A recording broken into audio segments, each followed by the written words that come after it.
I love entrepreneurs. I love the spirit, the drive, and the hustle. And I especially love young entrepreneurs. And that's why I have Israel here with me on the show. He is a successful real estate agent, and he's going to talk to us today about getting into the real estate game. So let's first start off with, what do you love about real estate? One of the things I love most about real estate, I have to say, is that it allows me to be in a different environment almost every day. I'm not the type of person that can sit in an office and actually be productive, sitting down, doing something 9 to 5. My ADD will kick in really bad, and Same here. it just doesn't work out. So with real estate, I'm able to just do so many different things at one time, and it allows me to thrive and do it pretty well. I'm So. not an agent, but I have worked with, I was a marketing director for the company that he is affiliated with. And I know you were always moving and shaking. That's why I had to call you, because I said he's always in office busy. So I know you have to love that flexibility. You come Yes. into work when you need to, you go, you're out showing houses. But what are some of the challenges that you faced when you first got in the game, and how did you overcome them? Well, I got in the real estate business when I was 21, but that wasn't the worst part. I got in like 2009 when the market started tanking. Yeah. So everybody was like, "What are you doing? Are you crazy?" So that was the biggest hurdle. But the second thing was really finding clients to trust you at the age of 21. Because you are basically a baby.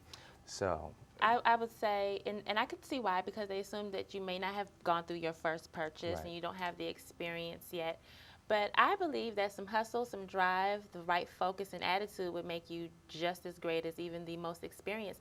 Plus, you have an eye and your hands on technology in a Yeah. way that some of the more seasoned agents. The average agent is 57 years old. Yeah. Ooh. I didn't know that. Yes, my research tells me. Yeah. And so there's probably some things that, I know the people in the housing market now are online. And some of the older agents may Yeah. not be down with sending everything electronically. Yeah. It's a new world. So tell us about a typical day in the real estate agent's world. Well, I try to get my day started at home around 8, 9 o'clock, usually emails, answers. Around noon, anytime from noon to 1, I'm out doing showings or preparing different contracts. And then the real work starts probably around 3 to 5 when everybody gets off of work and everybody wants to go see houses or Okay. they want to meet with me. So the bulk of my work is probably done between like 3 and 9 at night. And, the morning time is a little bit slower. I'm able to kind of get everything that I need to get done in order to, have a good showing day. So tell us what your favorite, if you have a favorite type of client, or what's your fave? My favorite type of client is going to be the seller because I'm able to kind of showcase my marketing skills and my technology skills, and I can kind of use that to help them sell the house and sell it for the best price possible. And it feels, pretty good. How about clients that you would like to stay away from? I would like to stay away from clients that don't really know what they're doing or don't really know what they want. The type of buyer that we see today is prepared. They've done their homework. They've gone on Zillow, Trulia, HomePads, what have you, to kind of see what the market looks like. The nightmare client would be somebody who has the most unrealistic expectation possible when it comes down to purchasing, meaning, realistically, they can probably buy a 3-bedroom, 2-bath home, but they're looking for something that's 6 bedrooms with 4 bathrooms I and see. 5,000 square feet.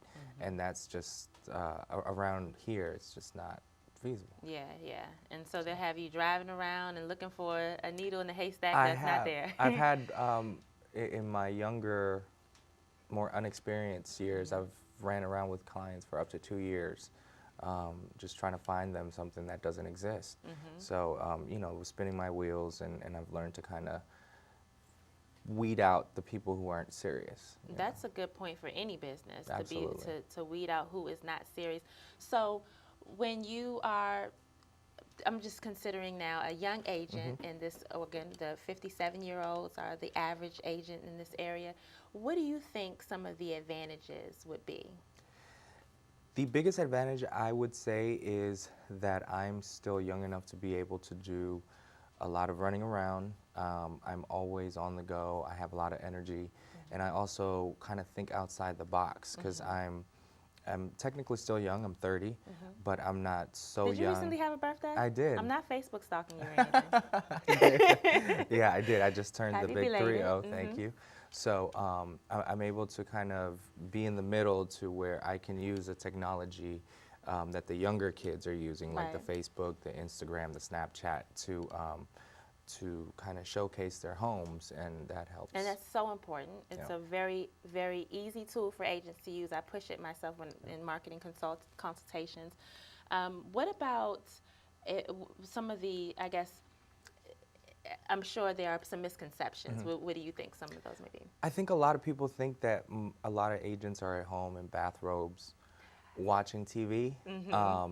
And so I'll get a lot of calls like, I want to see this house right now. And, you know, sometimes it's just not doable, that easy. You know, sometimes we have a lot of other things that go on behind the scenes, meaning contracts, negotiations, preparing different stuff for other transactions. So I think the biggest misconception is that real estate agents don't really do anything. Yeah. You know, and you all have a lot to do, and you have a lot to keep. That's one part of entrepreneurship is that you're not reporting to and pleasing one boss, you know, for the week. You have a few people that you're working for. You have to juggle, and I always tell people, you know, you have to be your own human resources, marketing, accounts payable, accounts receivable. You also have to be customer service. So you have to be a full functioning organization as one person. And, you know, so a lot of people think it's just, oh, you just sell houses. But that's actually well, the great thing is that you started young, and there's others that are starting young and are considering it. And you always have to start somewhere, and experience is the best tool. So when you start, you get the ball rolling, you got all this experience under your belt, and you're barely 30 or 31. You said you started when you were 21? I was 21. Wow. Wow. I did a lot of rentals. Yeah. That's how I got my foot through the door, because people didn't really trust me to help them buy a home. Now and then, the people that I helped rent a home, they eventually came back and bought with me. So, you know, never turn down a deal as a new agent. You never know what that could turn into. Where do you see yourself in 10 years?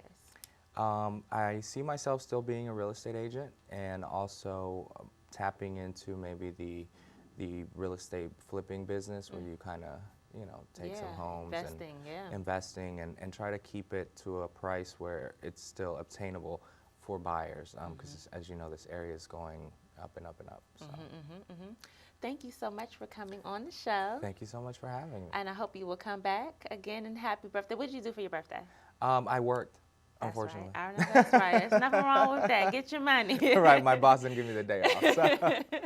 Good. Well, thank you for being here. And you all stay tuned. We'll be back.